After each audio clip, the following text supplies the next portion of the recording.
off last week. Like Dad said, we're studying the Torah. We're just picking up where we leave off every week so that we can get really into it. When we went through Rashi and we went through Midrash Rabbah, we didn't talk about most of it. And with Ramban, I just didn't want to do that. I wanted to just go through the whole thing. So it's going to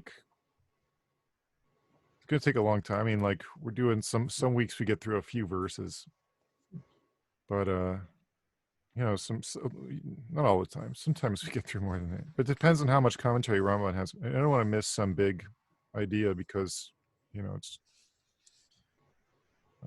because of being pressed for time. So Ramban was a medieval Jewish sage. He was born in Spain in 1194. He died in Jerusalem, or he died in Acre, actually. He died in Israel in 1270. And he was one of the first people to write a commentary on the whole Torah.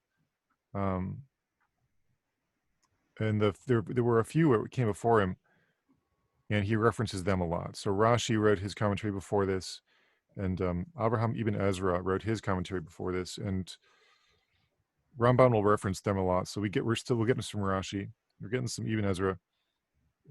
We're in Leviticus, so he's citing a book that he calls Toras Kahanim, or Torat Kahanim, which is Sifra.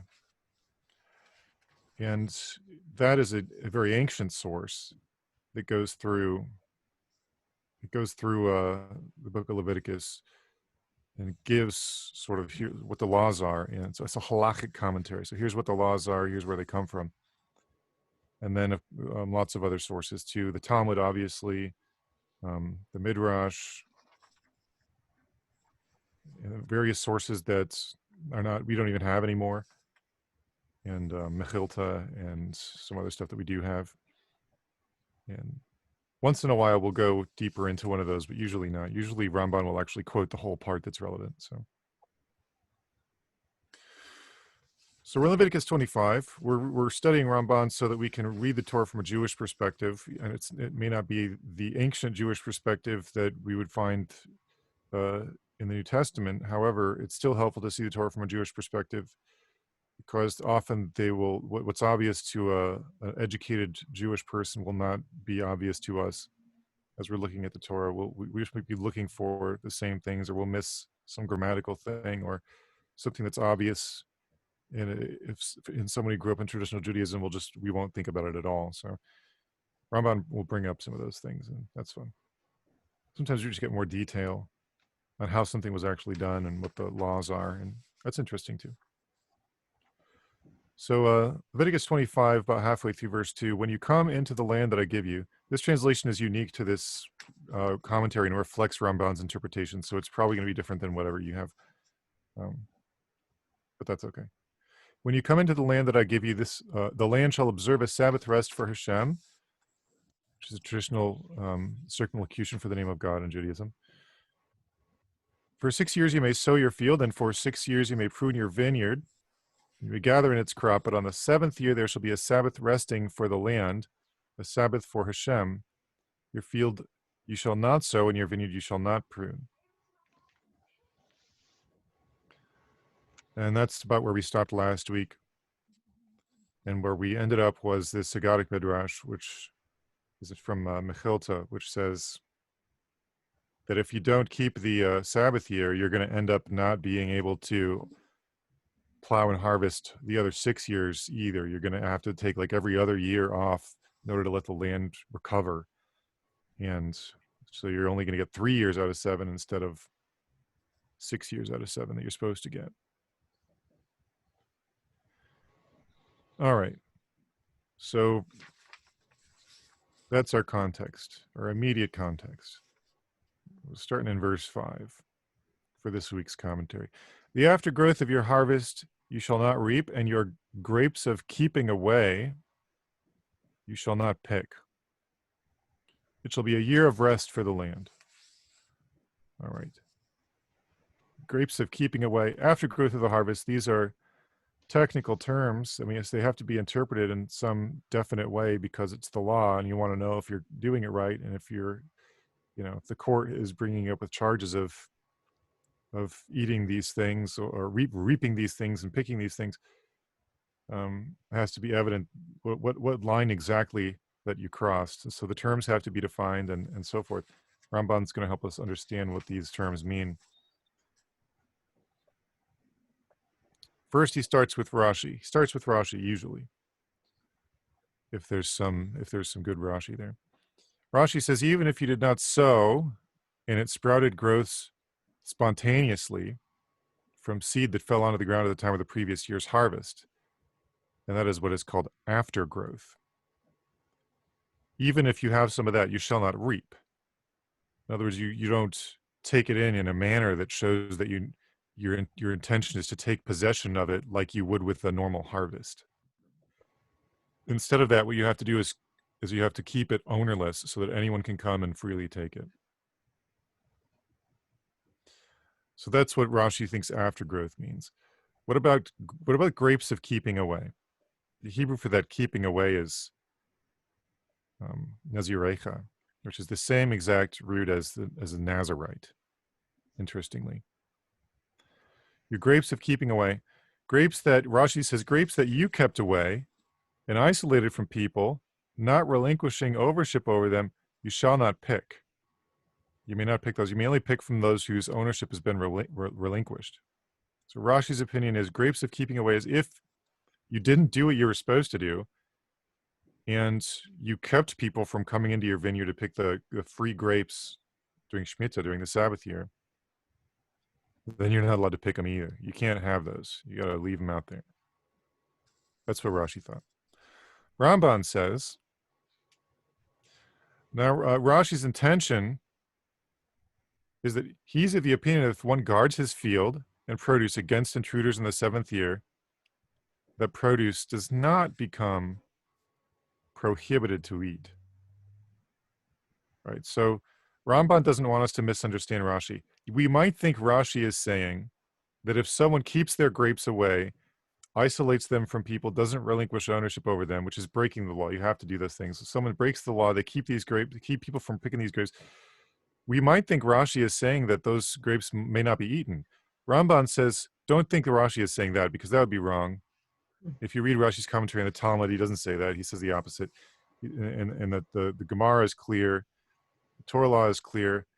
Just because someone breaks the law and keeps people from coming into the vineyard and picking the free grapes on the Sabbath year, just because someone does that doesn't mean the grapes are not prohibited to eat.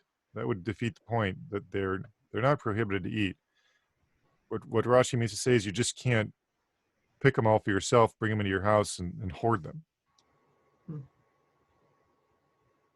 Now Ramban's going to, because he's sort of riffing off of an old tradition, a baraisa. A baraisa is a tradition that's ancient but not found in the Mishnah. And often Rashi will just state some conclusion from one of those traditions, and it won't be clear whether he's talking about, well, this is plainly what the verse means in plain language, versus, well, this is an expository interpretation, which is often completely different. And Ramban doesn't develop this completely, although it's pretty developed in Ramban.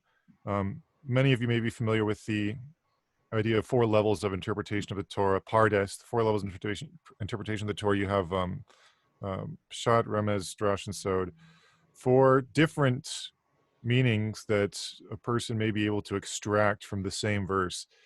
And there's no like contradiction. It's just 4 different ways of looking at it that just all happen to be correct or viable.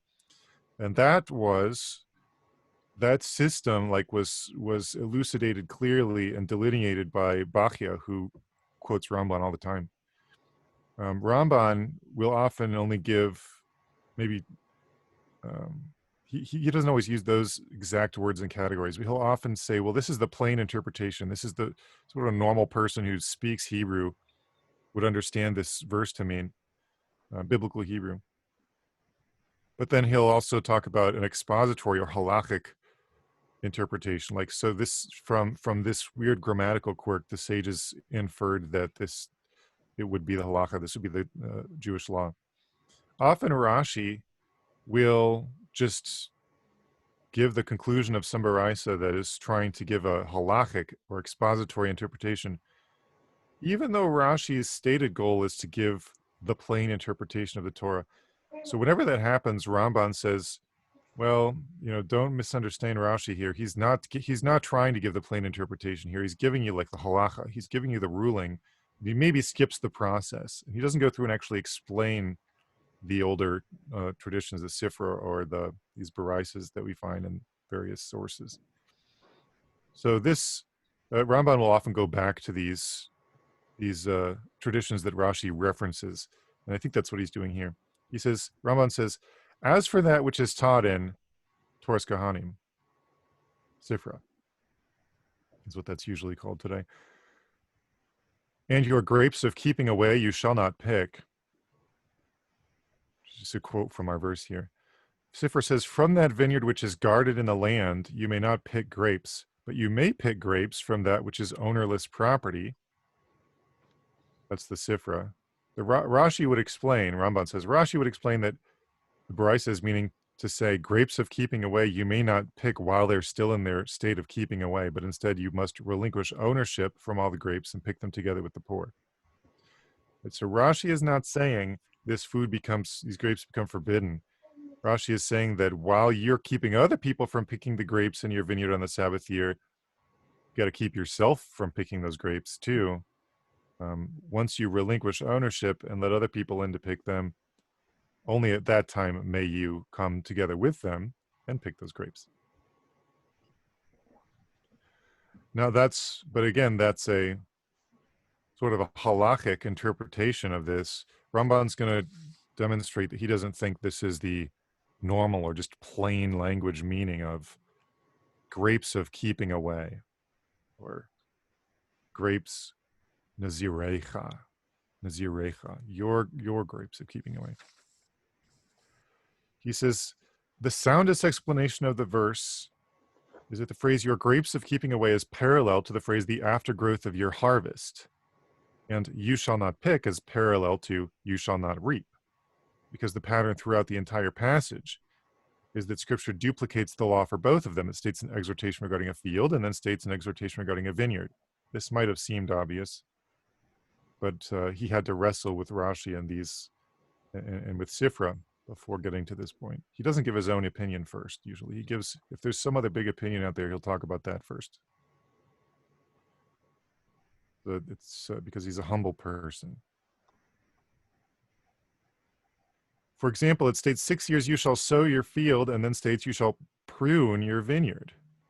Similarly, your field you shall not sow, and your vineyard you shall not prune. And similarly, 6 years shall you sow your land, and the 7th you shall leave it, so shall you do to your vineyard.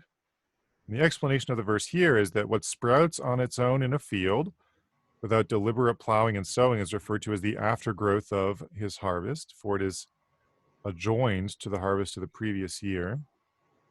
Or it's only because you harvested the grain the previous year that seed fell on the ground and volunteered. And the same root is the related word, and they will be adjoined, the house of Jacob, Isaiah 14. That's grammatical. And a grapevine, similarly, a grapevine that the owner has not cultivated, nor has he hoed around it or pruned it, is referred to as a keeping away vine, right? A vine, nazir, right? Nazir being an adjective. Yeah. Because the owner has kept it away from himself and separated it from himself as if it were not his. So it's not grapes of you kept away from other people. It's grapes of you kept yourself from cultivating these grapes during the Sabbath year, which is what you're supposed to do. You're not supposed to cultivate those grapevines during the Sabbath. From the same root word as the related word in the verse, they have nazir, from me with their idols. They have kept themselves away from me with their idols in Ezekiel 14. So it's grapes that a person has left alone. That's how the Targum translates it. He says, Ramban says, it's also plausible that it was the ancient custom in Israel that a vineyard is like a wasteland, neither pruned nor hoed, growing thorns and weeds. uh, a vineyard that looks like that would be referred to as a Nazir, as if to say that the uncultivated vineyard is the vineyard of a Nazirite, because a Nazirite is prohibited from drinking wine, from eating grapes together, whether fresh or dried. Therefore, he does not bother to hoe his vineyard. So if you have a vineyard, you take a Nazirite vow. Maybe you won't put any effort into keeping up that vineyard because you're not allowed any of the produce from that vineyard. And so maybe it starts to look a little scruffy, and it starts to look like a vineyard would look in the Shemitah year, in the 7th year, the Sabbath land year. Ramban says, for likewise, long hair is named after the Nazirite. To shear the long hair and throw it away, the word for long hair is sometimes just Nazir. So it could just mean that. The meaning of, at any rate, he says the plain meaning of this is the grapes of keeping away is grapes from an uncultivated vineyard. Grapes from an uncultivated vineyard during that year. He continues, now scripture states here that the aftergrowth that grows on its own in the field shall not be reaped. The grapes that grow in the vineyard without cultivation shall not be picked.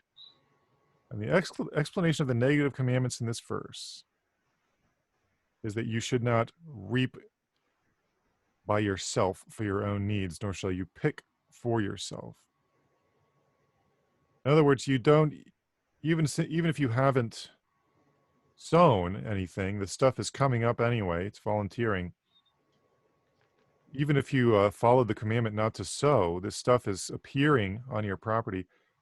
That doesn't mean you can go out and reap it just like you normally would reap your whatever grows in your field, or pick the grapes just like you would normally pick the grapes in your field.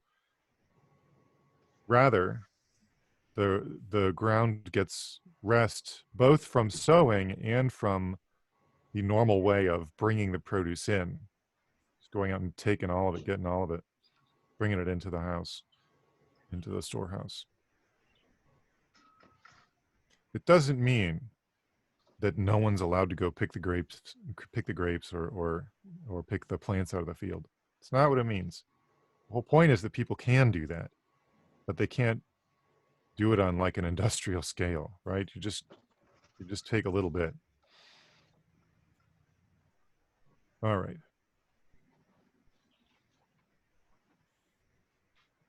Ramban says, now I shall turn aside to explain some of the baraisas taught in Sifra on this matter of spontaneous growth, for they're potentially misleading. Right, potentially misleading. So he's going to explain. Sifra has a lot to say about Shemitah, and he wants to make sure we don't get sidetracked. So here we go. The first baraisa, first part of Sifra here, also appearing in the Talmud. They taught there regarding the verse, behold, we may not sow, we may not gather in our crops, which is like further on in this chapter. If there's no sowing, what crop could possibly be gathered? Right? So the question is, why does the Torah prohibit both sowing and gathering? Because if you don't sow, what on earth are you going to reap? That's from, what is that, from Ephesians or Galatians? I can't remember. Whatsoever man soweth, that also shall he reapeth. If you don't sow anything, what are you going to gather? So that's the question. The Sifra has an answer from Rabbi Akiva. All right, Rabbi Akiva said, it is on this verse here the sages base the law of aftergrowths in the 7th year, stating that they are prohibited to eat.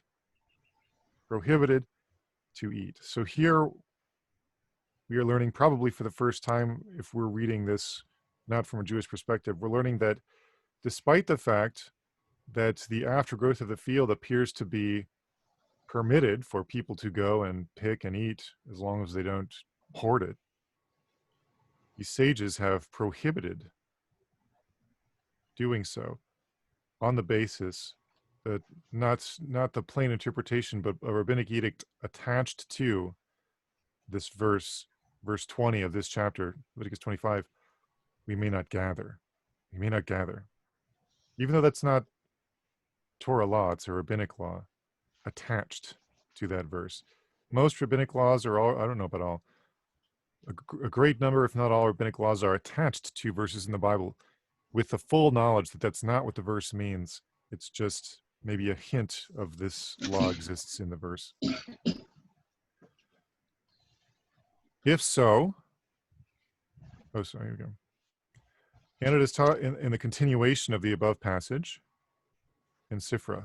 But the sages say, and so Rabbi Akiva says, we learn from this verse that aftergrowth is actually prohibited, but the sages say, in contradistinction to Rabbi Akiva, the sages say aftergrowths are not forbidden by an edict of the Torah, but only by rabbinic edict. Okay, so the sages say we actually don't learn this from that verse. That verse must be telling us something else. Okay, so what is it telling us? What does verse 20 of this chapter mean when it says we may not gather in our crops? The answer is, people mean to say as follows: you have told us do not sow, and then that which we gather in and store, you have told us dispose of it. We're going to talk about disposal in a second. Basically, it means that after disposal, which is something that only happens in the Sabbath year, everything that you have brought into your house to eat that you still haven't eaten, you got to dispose of.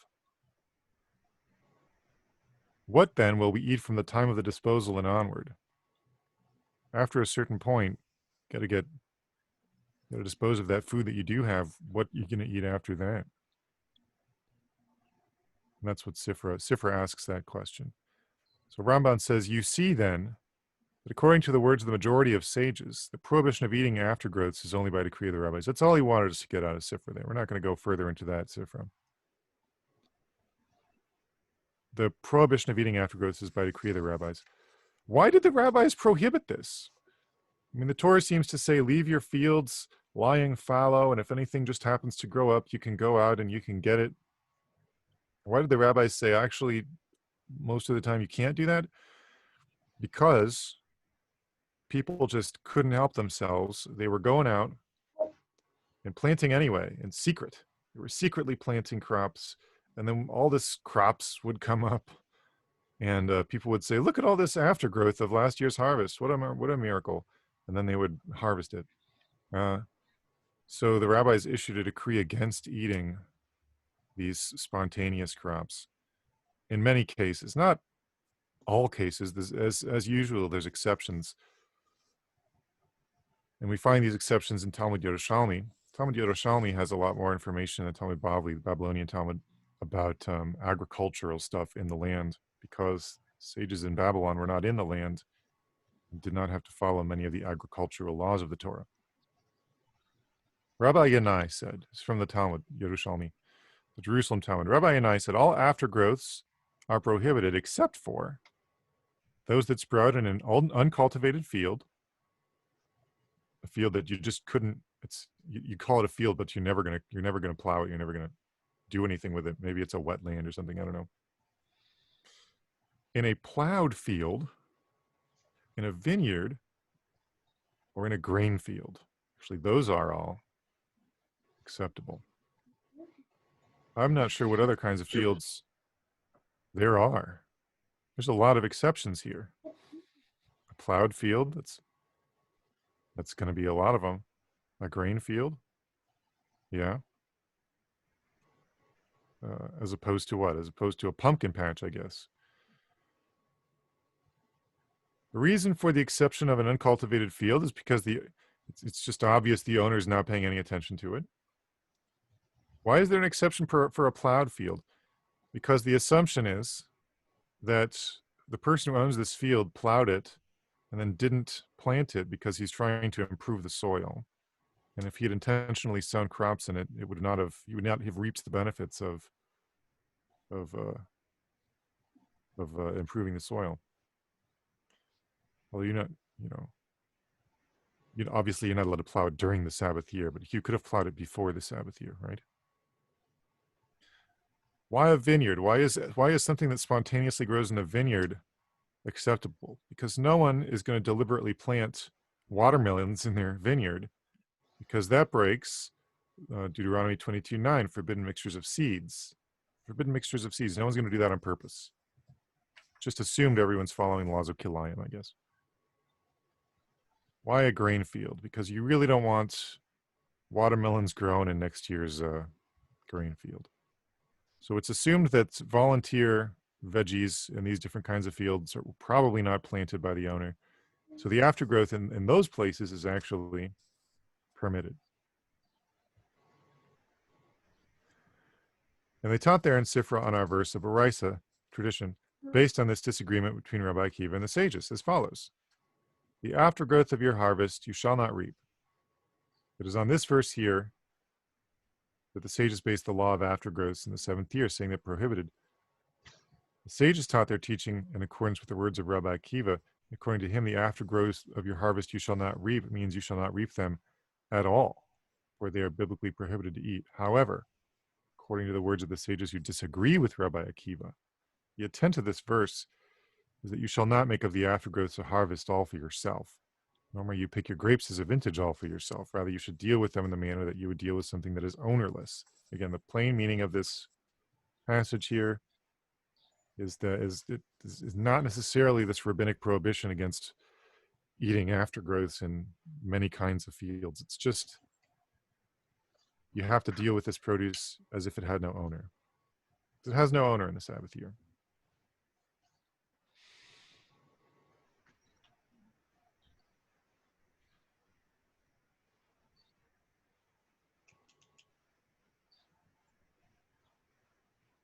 All right. These forbidden aftergrowths are those that grew during the time of the prohibition. What is it? So what exactly is a forbidden aftergrowth?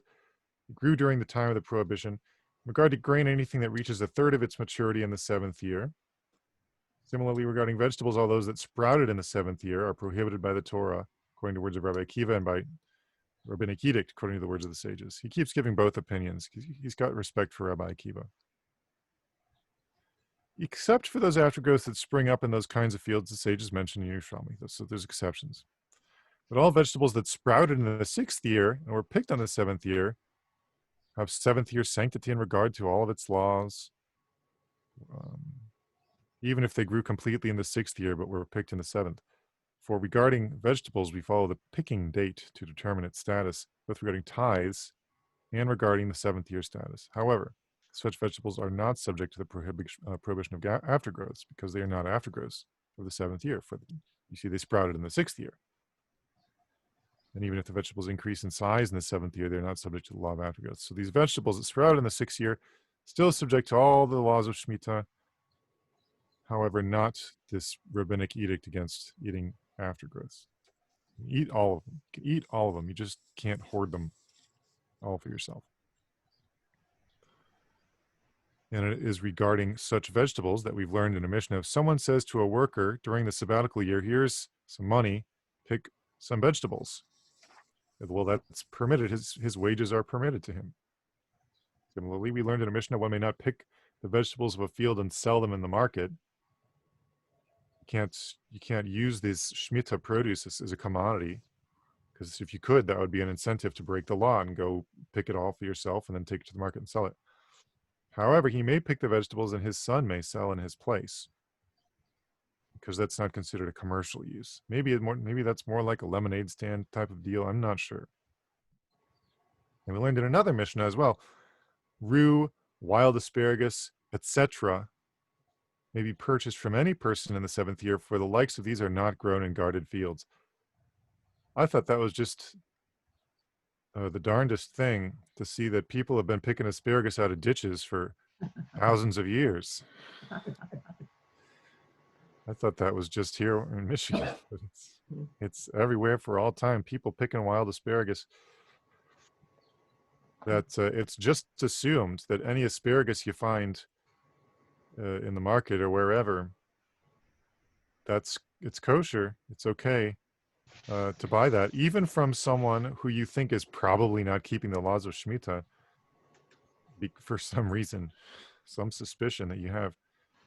It's okay to buy asparagus from them because you're just assuming that they didn't fence off a giant field of asparagus for themselves to harvest and eat. There's so much out there, you can apparently just go pick it out of ditches and eat it, or sell it, or whatever you want to do with it. Ramban cites another explanation to account for why these vegetables are permissible.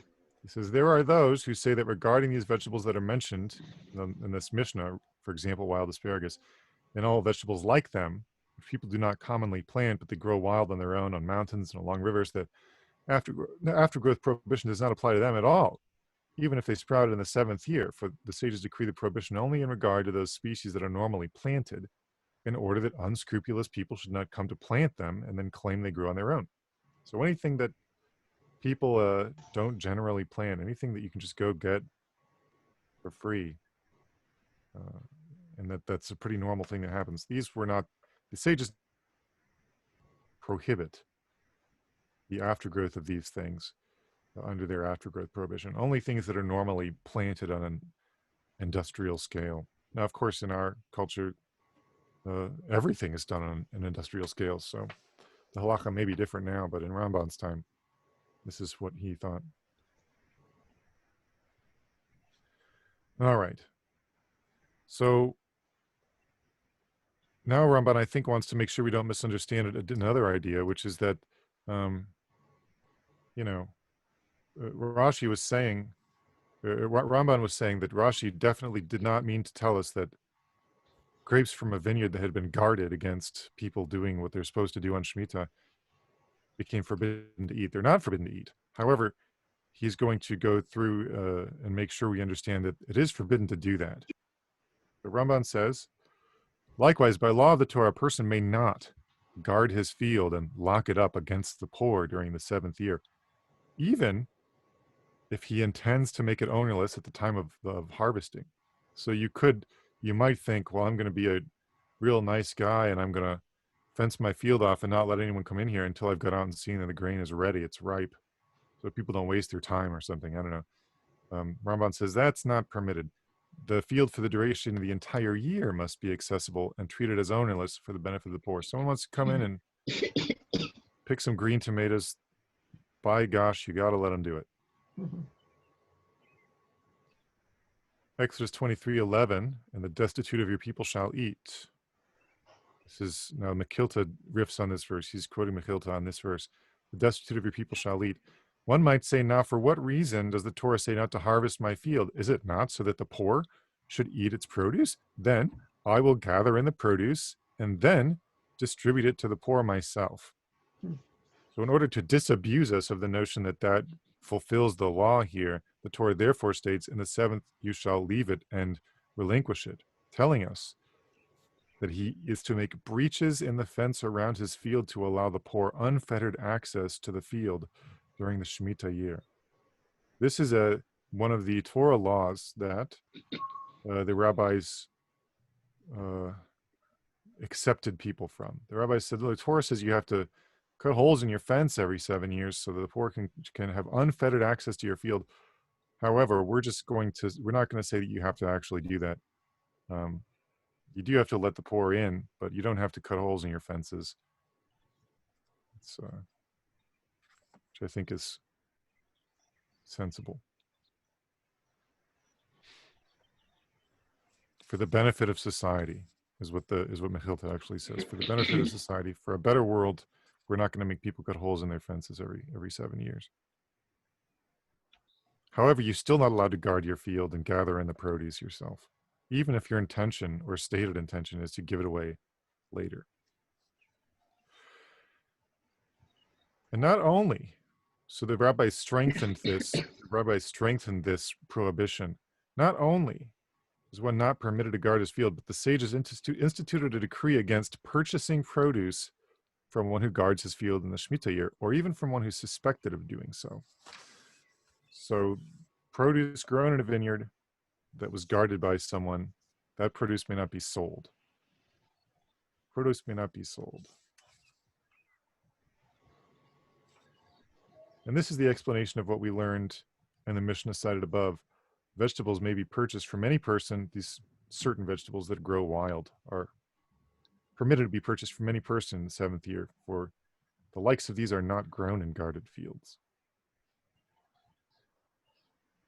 Now that he's going to bring another proof that there's a prohibition against purchasing produce grown in a guarded field, a field that was guarded against the poor coming in on the Sabbath year. Again, the purpose being to remove any incentive to guard your field and keep poor people from coming into take the food that's growing there in order to remove any incentive, the even just to sell, not even to eat, but to sell it and make some money. The sages state in Tractate Sukkah that one may not give an am haaretz, money obtained from the sale of seventh year produce, above the cost of food for 3 meals. An am haaretz is a person who doesn't know. It's a person of the land, is the literal translation. A person who just doesn't get it. They don't understand what the law is, or they don't care what the law is. They're not strict about these things. They're not strict about whether the food's been tithed or whatever, whether the food's been grown in a guarded field. They're not paying close attention, or they don't know the law. This the translation here suggests the term ignoramus. Sounds pretty harsh, but I guess it's better than someone who's breaking the law on purpose. So you can't give an am haaretz money obtained from the sale of seventh year produce. Why would money obtained from the sale of seventh year produce have a special status? Ramban doesn't explain this. He expects us to know that when you sell Shemitah produce, the money has the same sanctity now that the Shemitah produce had. Shemitah produce does not lose the sanctity. It remains subject to all the restrictions that it ever had. But the money gains restrictions. If you use money to purchase produce that was, some permitted aftergrowth, or something the law of aftergrowth doesn't apply to, like a fruit tree, right? No one's going to suspect you of planting a fruit tree on the 7th year so that year you can reap some fruit. The fruit tree's been there. There's no prohibition on using, like, you go picking that fruit and eating it. There's not even a prohibition against selling it. However, the money gains certain restrictions. And the concern here in Tractate Sukkah is that this guy's not going to know what those restrictions are, or he's not going to care. But you can give him some money for that was obtained from the sale of seventh year produce. This money must not be above the cost of food for 3 meals, which is the maximum number of meals that you're going to have in one day, according to the Talmud. You can have, generally speaking, the Talmud expects you to be eating 2 meals a day. On Sabbath, you get to eat a third one. Ashkenazi tradition called Shalosh Seidos, which actually means 3 meals, but the third meal is called that. The other 2 are not called that, which is nice. I mean, it's a way of sanctifying the Sabbath, making it a special day. You get to eat an extra meal. So, in other words, you can't give somebody any amount of money above the cost of food for 3 meals. In other words, what it costs to feed oneself for one day, because that's the kind of thing you have to use. Money that has Shemitah sanctity, money that was used to purchase food that was picked in the 7th year. You're not allowed to sell food picked in the 7th year and put the money in your savings account. You have to spend it right away.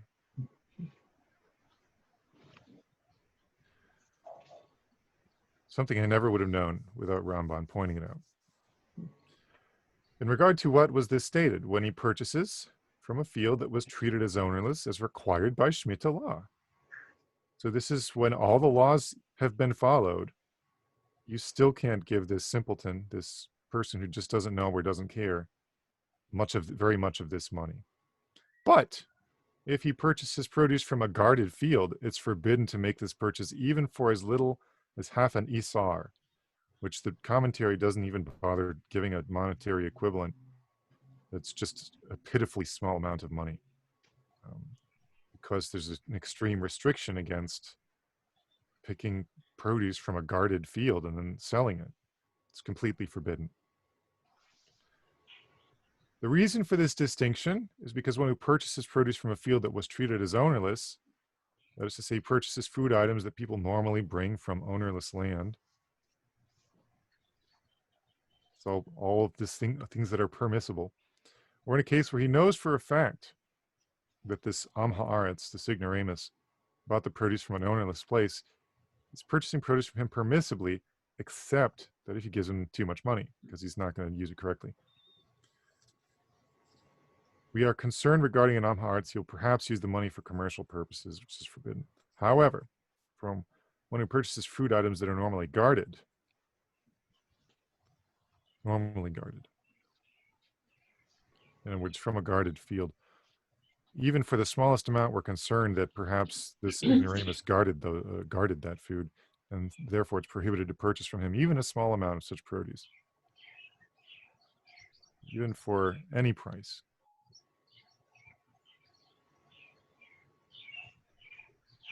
All right. This is the explanation for what the sages said. A Gentile who was selling fruit in the marketplace and said, these fruits are of orla. Orla is fruit that grows during the first 3 years of a fruit trees, fruit like a fruit from a sapling less than 3 years old, which is forbidden. Or they are from Azekah, which he's going to explain in a second, has said nothing. In other words, a Gentile, this is an interesting idea. We think of the sages as being very strict, but a Gentile in the marketplace saying, I've got some fruit here, but no Jews can buy this fruit because it's from a sapling less than 3 years old. You don't have any obligation to believe that guy. He doesn't know what he's talking about. You just assume he doesn't know what he's talking about. He's probably lying because he wants people to think the fruit is better because it's from a young, fresh tree, trying to embellish the quality of his merchandise. That's in the Talmud Tractate Yevamos. Rashi explained in the name of earlier authorities, Azekah, so we know what Orla is. What is Azekah?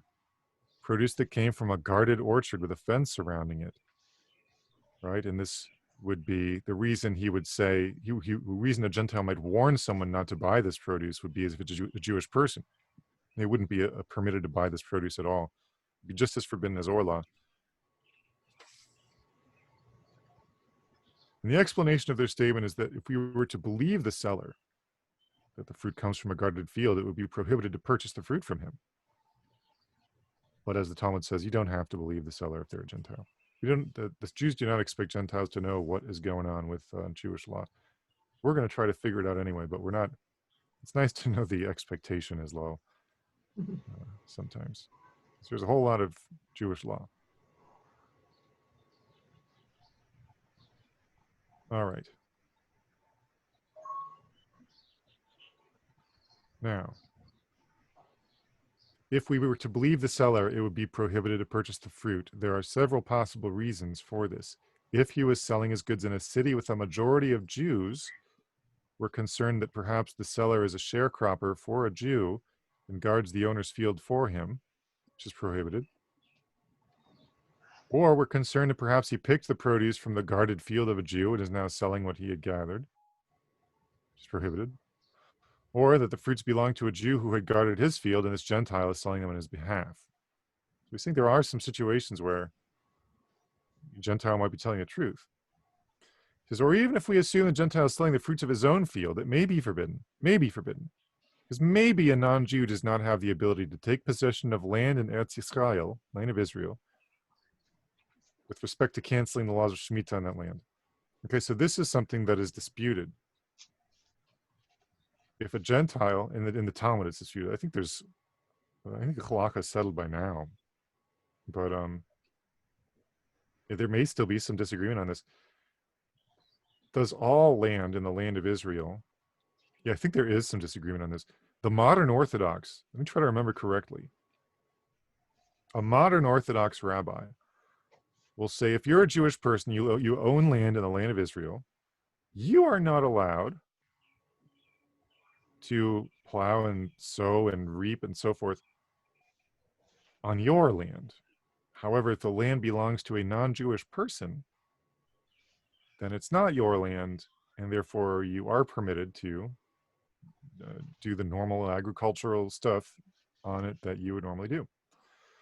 I think the Haredim have said, no, that's not permitted. They have a different way to get around the law of Shemitah, which is more in the spirit of the thing. It's more in the spirit of what the Torah is trying to do here, in their opinion. And actually, Ramban at some point here, we may not get there till next week, at some point describes what that loophole looks like. And it's pretty interesting. And we're not going to get to it today, I don't think.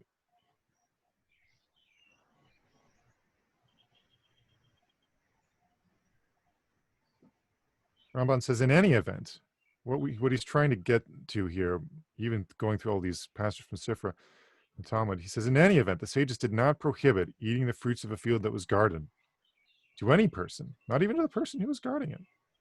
However, the prohibition they made was not to purchase these fruits from the one who guarded them.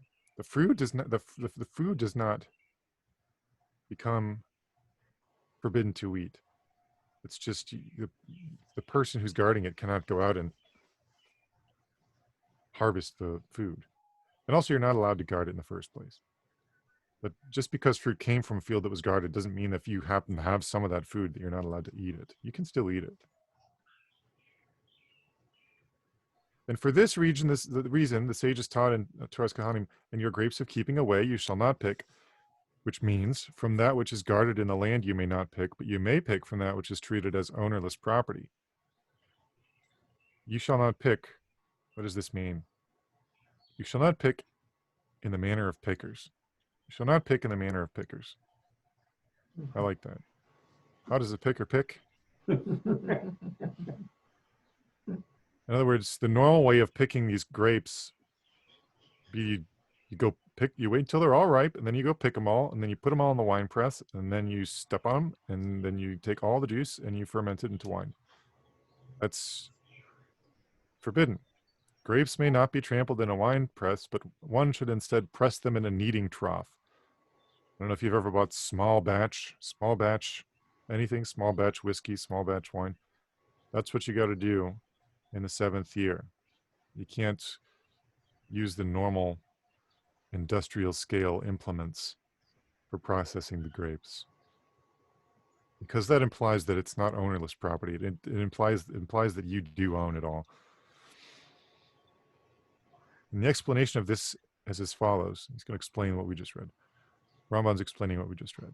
From the fact that it is not written simply the grapes of keeping away you shall not pick, and instead it is written your grapes of keeping away, the sages saw fit to derive exegetically that you shall not pick them in the manner you would pick of your own grapes of keeping away, but you may pick them together with the poor in the manner that they pick grapes. That is to say, one should not keep them for himself, but instead should pick them as if they were ownerless.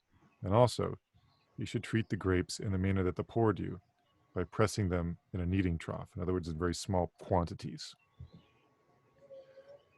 Right. So again, we're seeing the distinction between the plain meaning of the verse, which is grapes of keeping away are grapes that you didn't cultivate, you didn't work the field, you did the good and correct thing in the Sabbath year, and you let the vineyard get wild.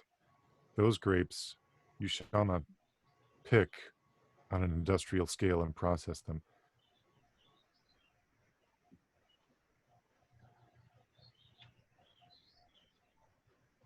Now, the exegetical interpretation, I think, is driving some halacha, which is that the person who owns the grapes must pick them in the same way that the poor come in and pick them. Your grapes of keeping away. Nazirecha, not just Nazir, but Nazirecha.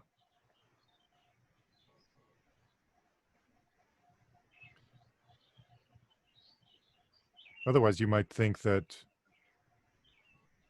you declare it ownerless and then you go pick it all and then process it all and you have it all, and that wouldn't be any good. All right. Another Boraisa. The Sabbath produce of the land shall be yours to eat. This is more Sifra. Which means, Sifra says, that means you may consume from that which has remained uncultivated in the land, but you may not consume from that which has been guarded. Based on this exposition, they said a field that was plowed thoroughly, Beis Shammai say one may not eat its produce during the 7th year, but Beis Hillel says one may eat it. Ramban's going to explain what this means and how it doesn't contradict what he's said so far, because it seems like it does. That is to say, since the Torah stated that the produce of that land which has remained uncultivated shall be ours for consumption, but not that produce which has been guarded, Beis Shammai, just one group of rabbis existed in the first century. Beis Shammai say the guarded produce itself is rendered forbidden, but Beis Hillel are of the opinion that the produce does not become forbidden. The halakha is always after Beis Hillel. For Scripture comes only to prohibit us from guarding and cultivating and so forth, and therefore tells us the produce that we eat will inevitably be from that which has remained uncultivated. So Beis Hillel, halakha being after Beis Hillel, is the reason that the produce of a guarded field doesn't become forbidden. It's just forbidden to guard it, and certainly forbidden to sell that produce or to buy it. And likewise, the matter which the sages have said that one may not cut figs with a fig knife, which is just the easiest way to go through a lot of figs in a short time. Nor may one trample grapes in a wine press, which again, the industrial scale processing of these goods is merely a preventive measure. And the verse from which it is derived serves only as a token textual support, a smachta, token textual support. It's not the plain meaning of the verse. The reason the rabbis instituted this edict was so that people should not come to guard it and gather in all the produce for themselves, thereby stealing it from the poor.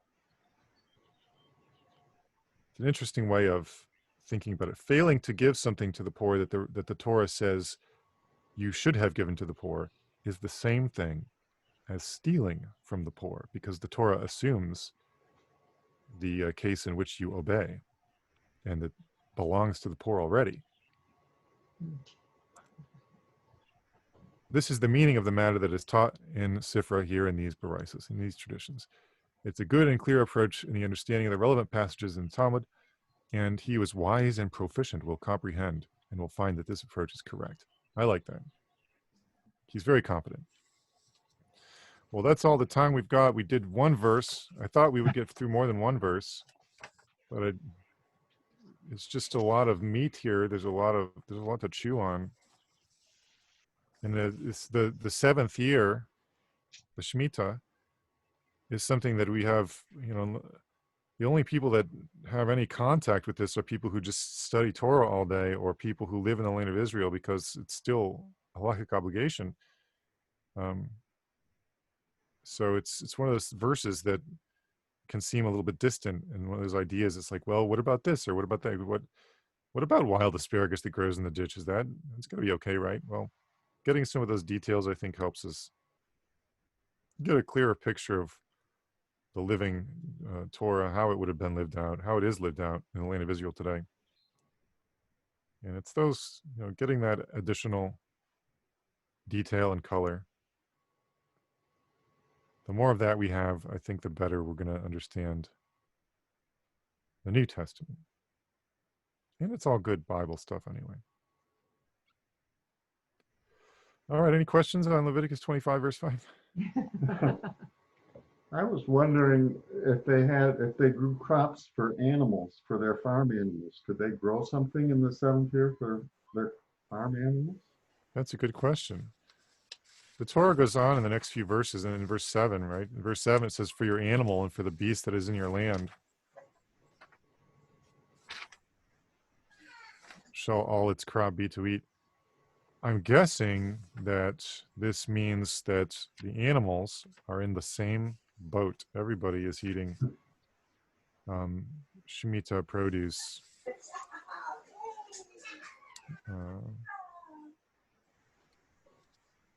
That's my initial thought. Although Ramban will comment on that verse. We'll definitely get that far next week. So he may have something more specific to say. But from what I remember from reading ahead, you can't plant a cornfield because you won't need to feed a cow or something. Now, I was kind of wondering about natural things like honey, but that must fall into like asparagus. Yeah, I guess. I mean, I don't actually know whether honey was produced on an industrial scale, but I don't think it counts as a crop nonetheless. I don't think it counts as plowing and sowing and so forth. I think that honey. I've never read anything about honey in association with the sabbatical year. So I think if I had to guess, I would say that honey is fine. There's no problem. But just because I haven't heard anything doesn't mean there's no halacha there anywhere.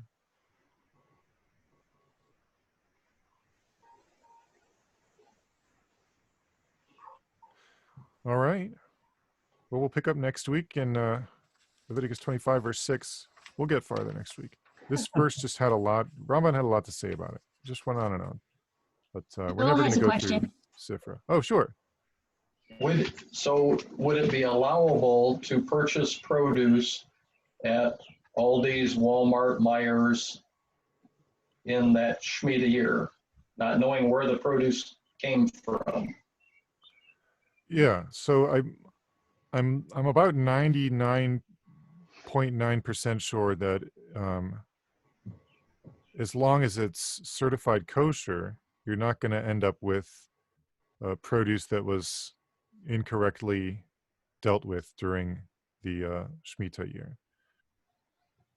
So as far as if it's not certified kosher, then your wine could be made of pigs. You just don't know what's in there. You don't know what's in there.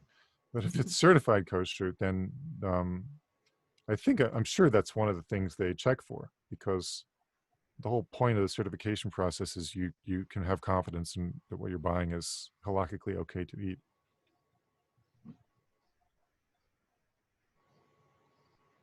But yeah, there's plenty of people in the land of Israel who own land who don't keep the Torah, and so just because something is from Israel doesn't mean that necessarily it would be um, that we wouldn't have any problem with food that wasn't tithed, for example, or any of the other agricultural laws of the Torah, including that of the Shemitah year. Okay, good teaching today.